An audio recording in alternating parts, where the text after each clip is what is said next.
अब्दुल अजीज मुहद्दिस देहलवी रहमतुल्लाह अलैह ने अंग्रेज के खिलाफ फतवा दिया, जिहाद के आलम को बुलंद किया जाए, मुसलमानों को हमियत और गैरत दिलाई, मुसलमानों को जगाया।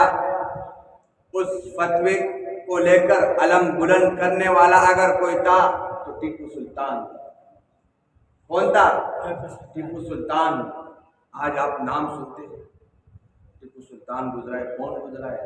स्कूल की किताबों में तस्वीर दी हुई है, दाढ़ी है। हालांकि टीपू सुल्तान एक बादशाह आदमी था, उसकी दाढ़ी थी, वो वक्त का वली था, कुतुब था, अब्दाल था, जिहाद के अलम को बुलंद करने वाला था। एक फतवे की वजह से मामूली आदमी था, अंग्रेज के खिलाफ वो मैदान में निकला, 4 जंगें उसने लड़ी, और जो उसका सिपहसालार था मीर सादिक, उसने गद्दारी करके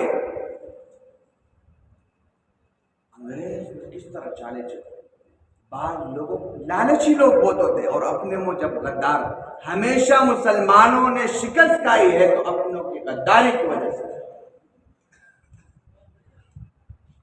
लड़ाई के मौके पर मीर सादिक और उसकी जो फौज पीछे हो गई, सिपहसालार पीछे हो गई, टीपू सुल्तान यके तन्हा मैदान में खड़ा।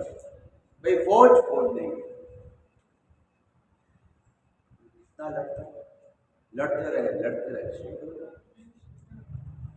लेकिन तारीख ने महफूज किया 1752 में मैदान में उतरा था। आज भी तारीख के औराक में टीपू सुल्तान का नाम जिंदा है, मीर सादिक का नाम भी है, लेकिन गद्दारी के फेहरिस्त में सबसे ऊपर लिखा है।